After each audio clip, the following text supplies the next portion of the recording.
Estamos começando mais um Jornal da Noite aqui na TV Jornal da Cidade Online. Eu sou a Camila Abdo e muito obrigada pela companhia de todos vocês. Hoje vamos receber a deputada Bia Kicis, que dispensa apresentações, para comentar as articulações na escolha do novo presidente da Câmara. A esquerda fez uma carta de exigências para Baleia Rossi. Bia, muito obrigada por aceitar falar com a gente. Olá, Camila, boa noite a todos os telespectadores, leitores, seguidores do Jornal da Cidade Online. Bia, sobre a carta que a esquerda fez para apoiar o Baleia Rossi, lá tem diversas exigências e uma delas chama as nossas pautas de retrógrada. Ele vai ter que fazer o mesmo que o Rodrigo Maia fazia, impedir o avanço das pautas. Como a senhora vê essa carta e esse apoio? Camila, eu, para dizer a verdade, eu não acompanhei essa carta da esquerda. Quando você falou comigo, achei que você estivesse se referindo àquela carta de intenções, né, aquele pedido de propostas, um manifesto que eu, o deputado Luiz Felipe Ornelas Bragança, o deputado General Girão, vários deputados da base, além de outros que são independentes, mas não assinamos pedindo apoio a pautas que são muito importantes para todo o povo brasileiro, como a reforma administrativa, a reforma tributária, a PEC da prisão em segunda instância, uma série de pautas que a gente considera fundamentais e que a gente quer que qualquer candidato se comprometa com elas. Agora, é óbvio que é muito importante esclarecer, porque houve muita confusão, que ninguém ali se comprometeu a apoiar ninguém em grupo. Tá? Porque dali a gente sabe que tem pessoas, digamos que os dois candidatos ou os outros que existem, que também estão concorrendo com menos chance, assinem, isso é um compromisso que eles estarão firmando. Agora, cada pessoa vai votar naquele candidato que achar que tem mais a ver com que é alinhado ao seu lado, digamos assim, né? Porque está polarizado, né? É o apoio ao Bolsonaro e ali é contra a oposição ao Bolsonaro. Então, eu, por exemplo, só vou votar em quem apoiar o governo Bolsonaro, evidentemente. Outros que estão ali, a gente não sabe bem qual né? Teve umas figuras ali que assinaram e tal. Agora, essa outra carta, eu te confesso que eu não vi. Então, assim, comente comigo que eu falo o que eu acho. Referente a essa carta que a senhora falou também, deputada, a gente pediu para o deputado Luiz Felipe falar sobre. Eu fiz um vídeo sobre essa carta e eu não vi mal. Inclusive, uma coisa que eu gostei nessa carta é tirar os privilégios e diminuir os penduricários, não é?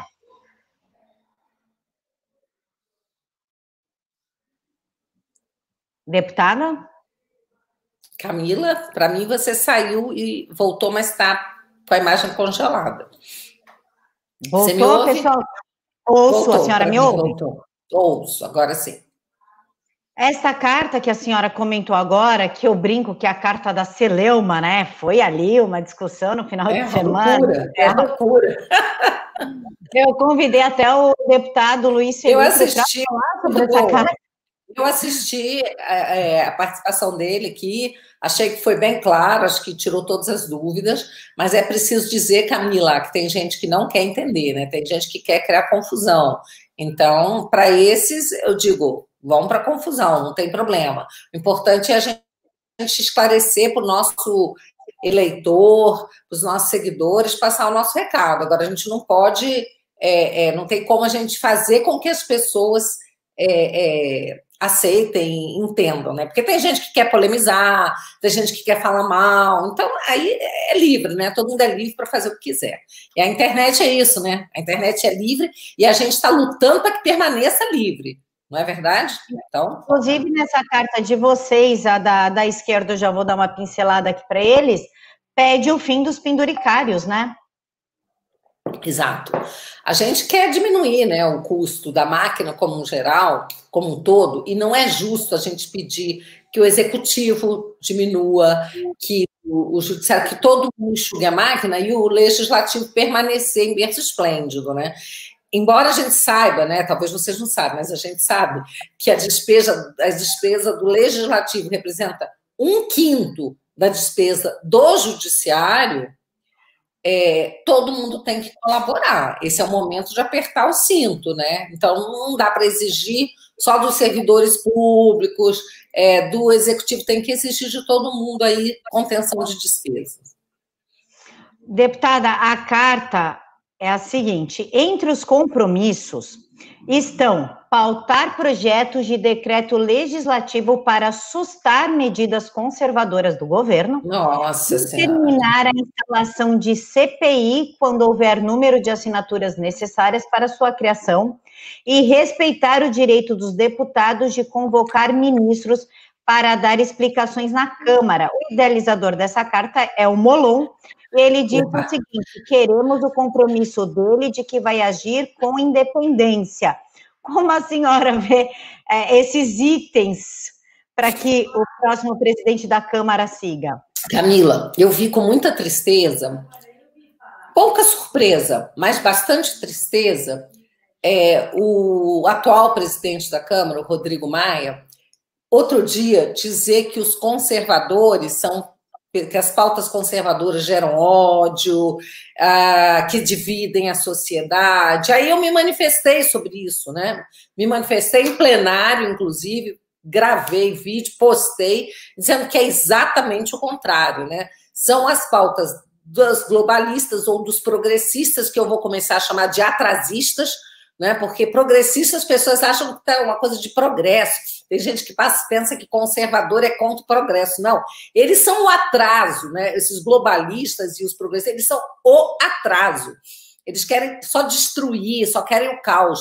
Então, quando ele disse isso, agora, se o Baleia Rossi, que é do MDB de São Paulo, assinar um compromisso desse, não vai ser surpresa para ninguém. Não por causa do Baleia, que eu te confesso que eu nem conheço muito. Ele é autor da PEC 45, que é da reforma tributária, às quais eu tenho muitas críticas, eu acho que essa...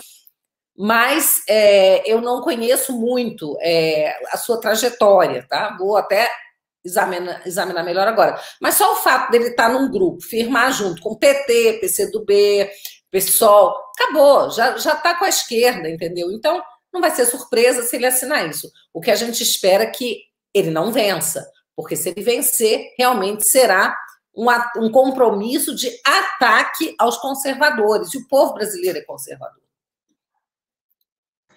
Deputada, a senhora que está aí super ativa dentro da Câmara, inclusive, parabéns pela sua atuação, até durante a pandemia a senhora esteve presente. A senhora acha que há uma grande possibilidade do Baleia ganhar, ou a gente pode ficar um pouquinho mais tranquilo que o Lira vai assumir essa posição? Camila, não é hora de ficar tranquilo, não, tá?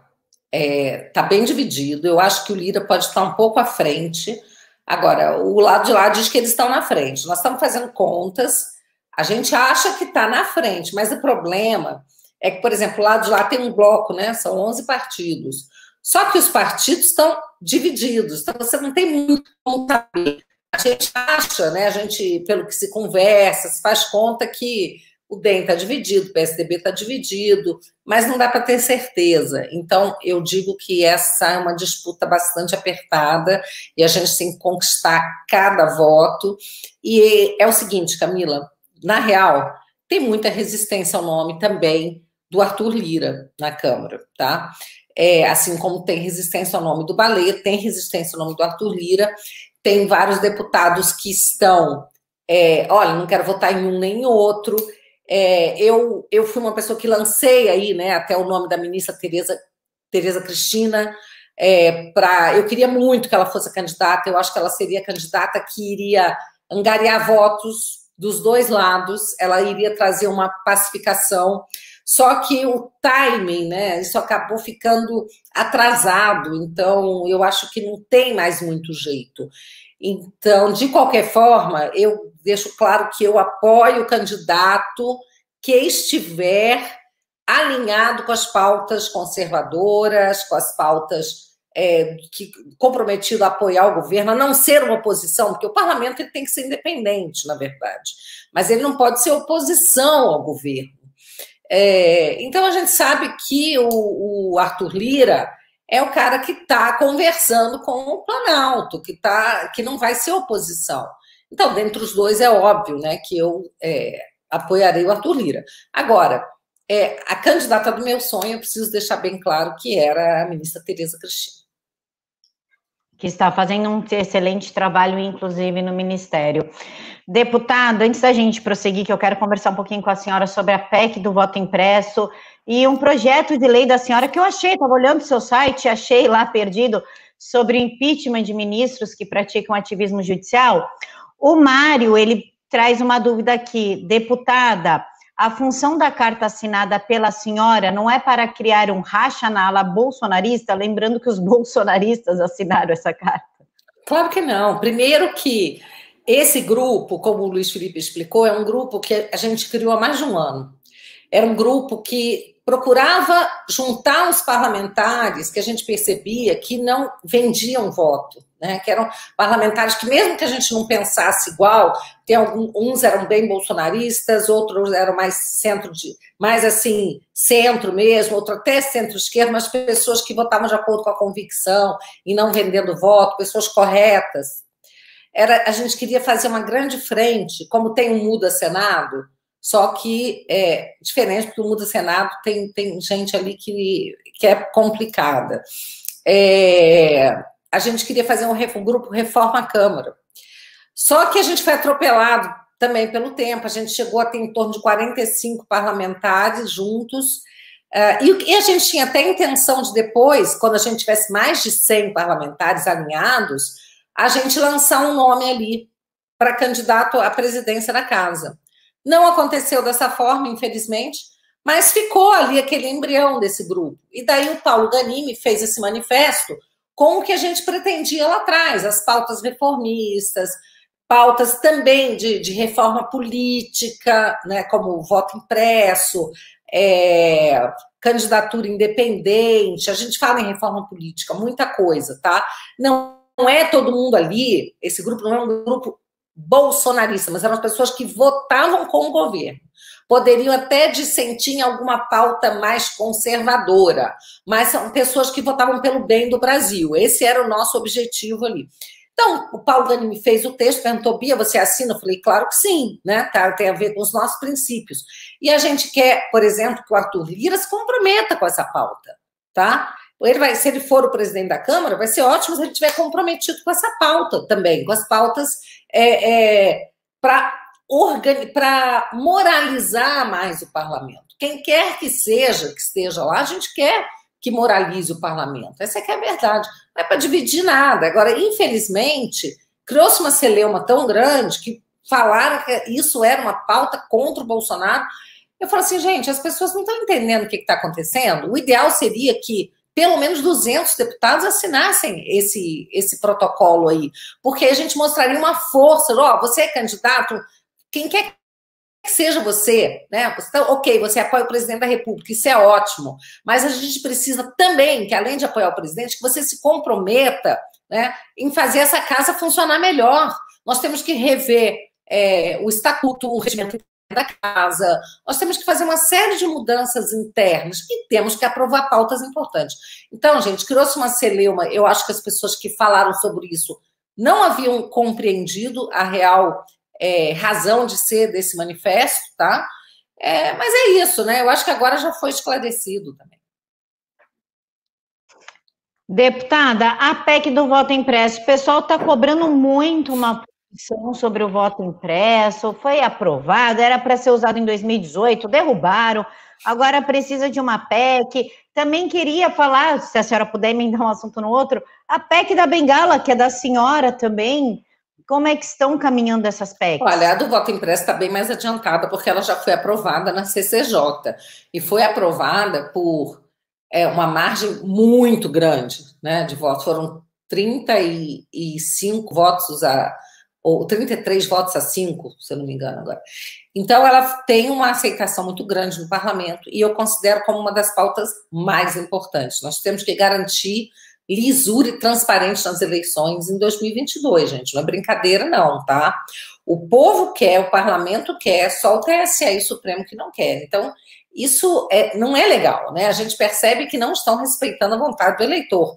Tem feito várias pesquisas aí, pessoal, dizendo que 80% dos eleitores, mais ou menos, não confiam na urna eletrônica. E agora o Barroso ainda vem querer dizer que quer voto pelo celular. Então, assim, eu acho até que esse é o bode na sala, que ele coloca isso para a gente brigar contra e se contentar com a urna eletrônica. Mas a urna eletrônica, ela é de primeira geração, ela não tem confiabilidade, embora a garantia sou eu, né? A única coisa que eles dizem é que não, ela é muito segura. A gente tem que acreditar porque eles querem, né? E sendo que na Argentina eles usam uma urna de terceira geração, que imprime, a pessoa vê, checa, passa código de barra, sai no telão, os fiscais acompanham e ninguém leva voto para casa, tá? Então, assim, eu fico muito preocupada porque a narrativa é de perseguir as pessoas que denunciam a vulnerabilidade da urna eletrônica brasileira. Tá? Quando a gente fala que precisa de voto impresso, tem ministro do Supremo que fala que nós somos aquele tipo de pessoa, quem não confia na urna eletrônica são aquelas pessoas que não acreditam que o homem foi à Lua, esse tipo de baboseira que a gente ouve. Então, é narrativa de lascar. Eu estou querendo mostrar que o eleitor brasileiro, ele não é o eleitor de segunda categoria, ele não é vira-lata. Por que só o eleitor brasileiro no mundo inteiro não tem direito a um escrutínio, né, que seja público, que mostre, né, como é que o voto é contado? Ele tem que pegar o resultado final e achar que e acreditar que é isso mesmo. Então, essa PEC ela é muito importante, importantíssima, tá? E não é uma pauta bolsonarista, como os caras que falam isso para tentar desacreditar, entendeu? Ela é uma PEC, ela é uma proposta, o voto impresso, que é uma proposta que ela é suprapartidária. Tanto que eu tenho lutando comigo gente do PDT, gente de tudo quanto é partido, e até o PT votou a favor na CCJ. Eu fiz um trabalho de convencimento, de conversa, vou mostrar para eles, todo político quer transparência, porque, na verdade, a gente está dependendo de quem conta os votos, não é? Muito mais do que do eleitor. Então, todo político e todo eleitor quer e merece transparência. Agora, a PEC da Bengala ainda não foi aprovada na CCJ, eu não consegui que ela fosse votada, que ela fosse pautada. Na época, o Francisquini, ele se designou relator, só que ele teve, parece que ele foi procurado por ministros do Supremo, aí ele acabou desistindo no final do ano da relatoria e para eu passar para outra pessoa, então não deu tempo, né? Mas foi difícil pegar os votos para essa, porque mexer com o ministro do Supremo ali no parlamento, cara, é muito difícil. Pouquíssimas pessoas se atrevem, né? E a gente está vendo por quê, né, Camila? Eu sempre digo o seguinte, esse papo de quem não deve, não teme, isso funciona quando você tem um sistema, um ordenamento jurídico que funcione, né, que seja justo. Mas aqui no Brasil, que é o contrário, quem não deve teme e quem deve não está temendo muito não, né, porque confiam na impunidade. Confiam demais nessa justiça. Bia, qual o risco para o Brasil quando toda a esquerda se junta em torno de um só candidato?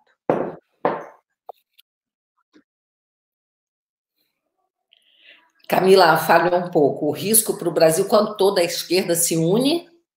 Se junta em torno de um único candidato, que é no caso do Baleia. Vamos ver quem é a maioria. A questão é o seguinte, Camila, eu aprendi com uma pessoa que é estrategista de guerra que não adianta a gente reclamar que o inimigo está jogando o jogo dele. Nós é que temos que jogar melhor. Porque o inimigo está fazendo o papel dele. A esquerda, ela nunca desistiu. A gente tirou a Dilma, a gente colocou o Bolsonaro, mas a esquerda nunca desistiu. Eles estão lá no plenário gritando que é golpe até hoje, que impeachment foi golpe, que Bolsonaro é genocida, e estão se organizando. Então, não adianta a gente ficar com raivinha da esquerda e querer arrancar os cabelos. Nós temos que jogar melhor do que eles. Então, nós temos que nos organizar, porque realmente a complicação é que eles também aprenderam, Camila, que não, às vezes não é tão necessário assim ganhar no voto, né? Porque eles têm o Supremo que dá a última palavra. Então você não precisa ter tanto voto, se você tem os ministros do Supremo Tribunal Federal. Então, como as instituições estão muito aparelhadas, como as crianças na escola, os jovens e os adolescentes e os universitários são doutrinados o tempo inteiro, o jogo ele é muito bruto. E a gente precisa estar preparado, Camila, saber que eu muitas vezes me vejo como uma pedra no sapato da esquerda, entende? Que eu tento atrapalhar a esquerda o tempo inteiro, né?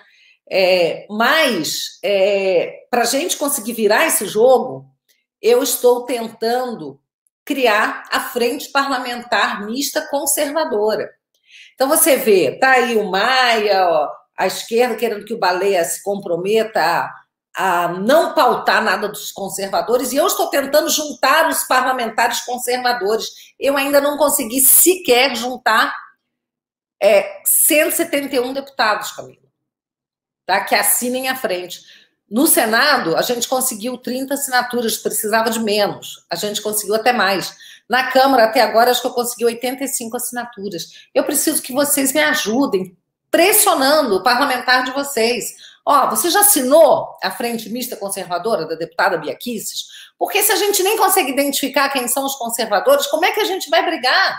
Como é que a gente vai pautar? Porque se a gente tem aí 200 parlamentares aqui, ó, conservadores, a gente chega para o presidente e fala assim, ó, tá aqui, ó, você precisa pautar tal coisa, tal projeto.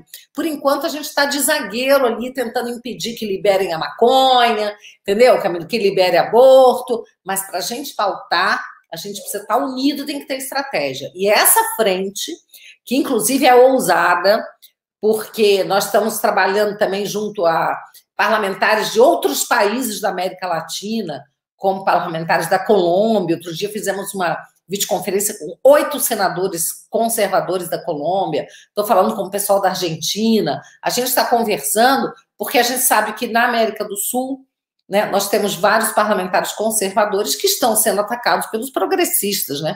O povo está sendo atacado pelos progressistas, nossos valores estão sendo atacados. E eles atacam com aquela carinha de anjinho, que estão fazendo o bem, estão espalhando o amor. Não estão espalhando amor, eles estão dividindo as pessoas e criando caos na sociedade, matando bebês. É isso que eles fazem. Então, a gente tem que se unir. Bia, você falou em união e para poder colocar um breque em certas atitudes ditatoriais. E o que nós mais estamos vendo são atitudes ditatoriais de diversos governadores, e por isso as manifestações andam surgindo no Brasil. As pessoas parece que começaram a perder o medo, tendo Manaus como exemplo. Como que a senhora vê essas manifestações? Eu gostaria que a senhora comentasse um pouquinho sobre o João Dória ter mentido, não tinha palestra naquele dia. Pois é, né? Que coisa feia, né? Mas assim, essas pessoas como Dória, eles não têm nenhum escrúpulo mesmo, né? Eles fazem essas coisas, eles mentem, eles jogam, eles têm a narrativa, e a gente tem que saber que eles são assim mesmo, temos que desmascarar o tempo inteiro e mostrar que somos diferentes, né? Começou em Búzios, na verdade, essa resistência. Eu fiquei emocionada de ver o povo de Búzios ir para cima. Imagina que vexame. E lá foi um juiz, não foi o prefeito, não. Foi um juiz que, numa canetada, mandou fechar tudo, deu prazo para turista sair, abandonar a cidade em 72 horas. Quer dizer, mexendo com a vida das pessoas, das famílias, acabando com o comércio, acabando com a fonte de riqueza de Búzios, que é o turismo, bem nessa época de Natal, fim do ano, sendo que você não tem nenhuma evidência científica de que o lockdown funciona, né? Basta ver que a Argentina, que fez o lockdown mais vigoroso que na América do Sul, o país campeão de mortes. Na Califórnia, o estado com o maior lockdown mais rigoroso é campeão de mortes também. Então, tudo da cabeça desses tiranos. E aí a gente viu Búzios dar um exemplo, Manaus deu exemplo, parece que Juiz de Fora, várias cidades litorâneas de São Paulo também. E aí a gente vê um sujeito, eu digo aqui que é um moleque, esse João Dória é um moleque, que fecha São Paulo e vai passear em Miami. Aí pegou muito mal pegou muito mal, a reação foi muito forte, como não poderia deixar de ser, e ele voltou. Eu tô achando até estranho, Camila, porque eu tô vendo muita gente postar que ninguém viu o Dória. Será que ele voltou mesmo? Ninguém tá dizendo que... Então, eu não sei porque eu não sou de São Paulo, mas eu tô achando estranho que eu já tô vendo na rede pessoas falando... Ainda tem isso, né? Gravou aquele videozinho dizendo que não tem compromisso com o erro. Então, eu achei interessante, porque logo surgiu. Logo surgiu.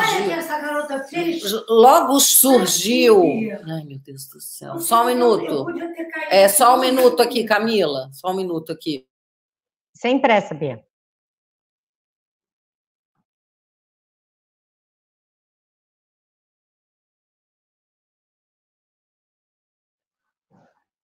Pessoal, vão colocando para mim perguntas aí no chat para a gente interagir. Eu também acho, Elizabeth, que o Dória não voltou. Ele está completamente sumido, sem post, sem nada. Bia, seu microfone... Isso. Bom, voltei aqui, tá. Então, eu até postei, né, uma matéria de uma jornalista, acho que é Patrícia... Deixa eu ver aqui. Laje, se não me engano. Deixa eu olhar, porque eu tenho aqui o meu... Patrícia Laje, eu acho. E ela diz o seguinte, é uma pessoa conhecida, Patrícia Lages, ela diz o seguinte: o governador de São Paulo, João Dória, licenciou-se por 10 dias, viajou para os Estados Unidos, onde iria descansar com a sua esposa e dar 2 palestras. Uma no World Trade Center, Flórida, e a outra no Brazilian Florida Chamber of Commerce, dias 28 e 29 de dezembro. Porém, segundo a Brazilian Florida Chamber of Commerce, esses eventos nunca ocorreram. Cheguei até a pedir ajuda de um colega jornalista que vive nos Estados Unidos, mas ambos não encontraram nada. E aí, né, essa pessoa, jornalista, ela tem 5 livros escritos, é uma pessoa conhecida aí, né? E só confirmou o que a gente já estava imaginando, porque, peraí, a essa época do ano, querer dizer que tem palestra em Miami entre Natal e Ano Novo, dá licença, né, gente? Sendo que antes ele tinha dito que iria para descansar. Então, o cara, até para se desculpar, ele inventa outra mentira. Até quando o povo vai aguentar uma coisa dessa, eu acho que a gente não está aguentando muito, não, sabe? Eu fico pensando assim, o Dória é uma pessoa que está totalmente desmoralizada, né? Completamente, e ainda mais depois daquelas notícias que o Paulo Guedes deu, né? Dele tentar derrubar o governo, né? Quer dizer, um cara sem caráter nenhum. Você olha aí, você vê assim, né? Não é um homem com H maiúsculo, né? É uma pessoa que vive de subterfúgios, de golpinhos baixos e mentindo para os eleitores. E um tirano, que é mais grave que tudo. Um tirano, Camila. Eu tenho dito que essa pandemia está fazendo com que tiranos saiam do armário. São muitos os tiranos saindo do armário, tá? Isso é muito grave. E agora eu quero chamar atenção para as palavras do Guilherme Fiuza, jornalista, que tem dito que estão roubando a nossa liberdade, e se o povo não reagir, quando a gente olhar, não teremos mais liberdade alguma de ir e vir, não teremos liberdade de falar, querem já tirar a nossa voz nas redes, né? Querem nos impedir. Vê aí com essa história da vacina, não é? Tem um senador maluco aí que está propondo um projeto de lei de 8 anos de cadeia para quem se recusar a tomar vacina.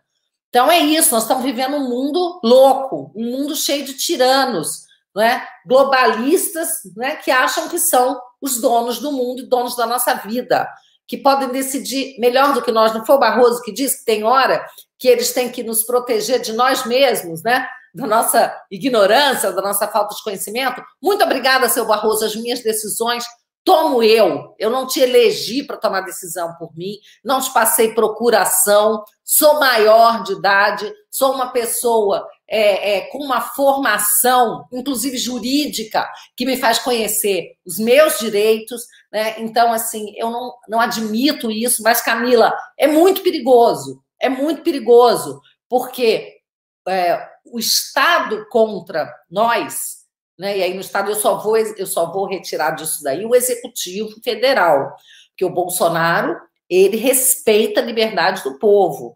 Agora, o resto está se mostrando assim, pessoas arbitrárias, né, sem nenhuma consideração pelo povo. É assustador o que nós estamos vendo.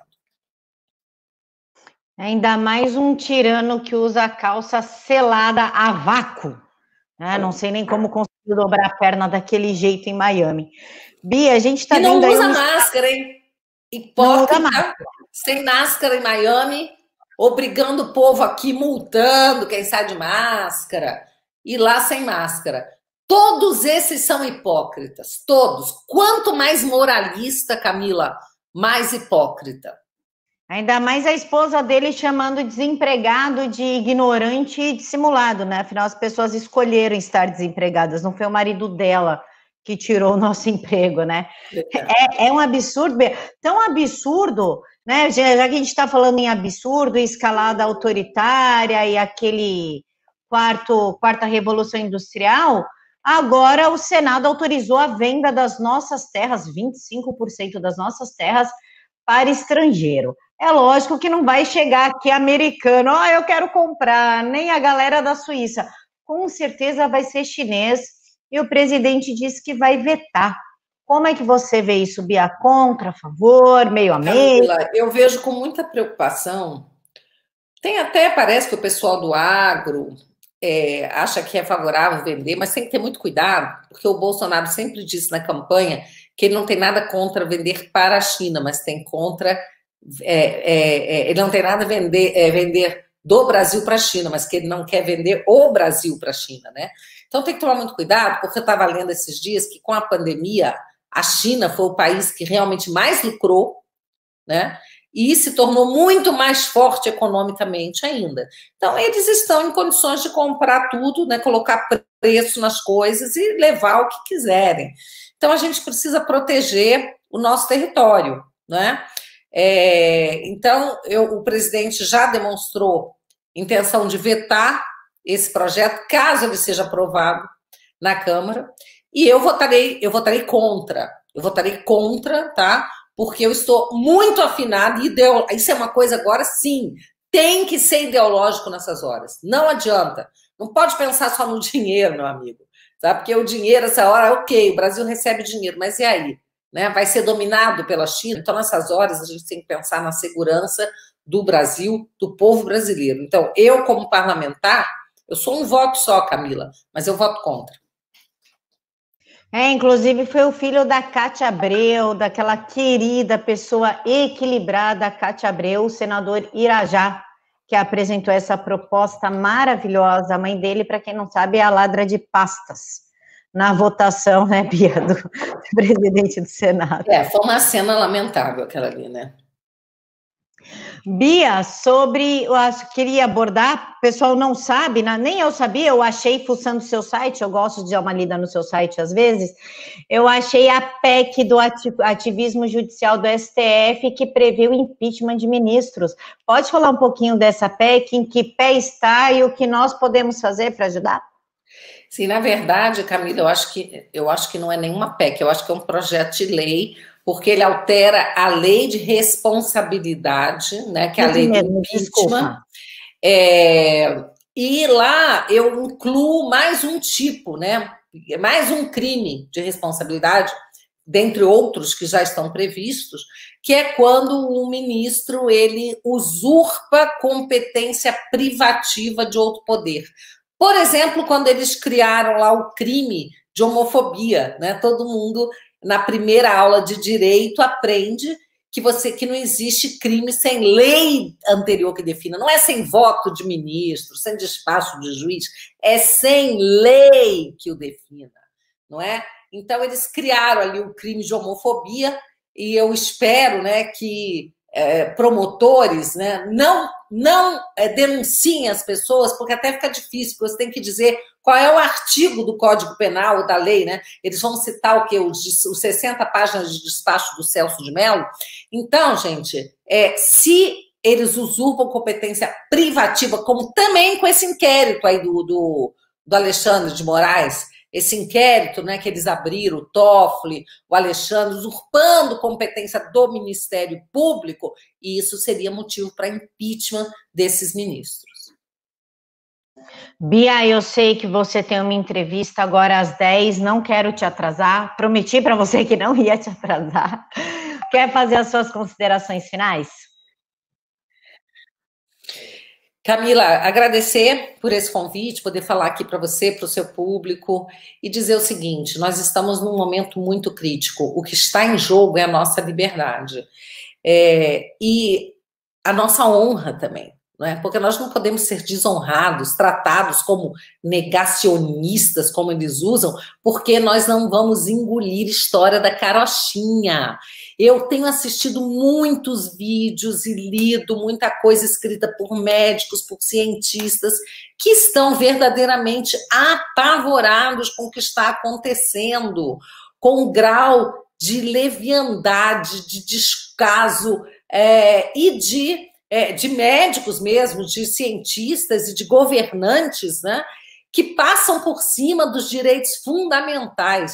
Então, minha gente, a gente pode até, as pessoas podem dizer, essa pandemia é uma surpresa, a gente não sabe direito o que é, mas os direitos fundamentais e as nossas garantias estão previstos há muito tempo nas cartas constitucionais e não é para serem violados, eles estão lá exatamente e tem a previsão de como você pode minimizar uma garantia, tem que ser por meio de decretação de estado de sítio, não é?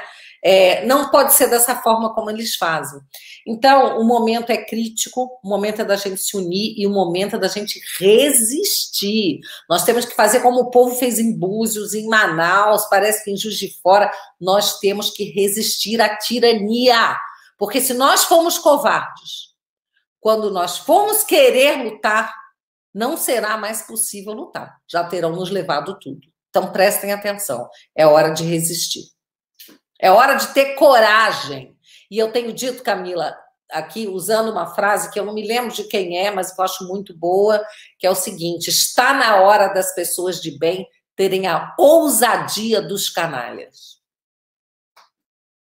Uma frase, deputado, já vou liberar a senhora, que eu vi no documentário da Ucrânia, né, a ucranização, que fala que um povo que ama a sua liberdade, ele não fica de joelhos. Eu achei essa frase muito boa para o pessoal começar a entender que a gente precisa, né,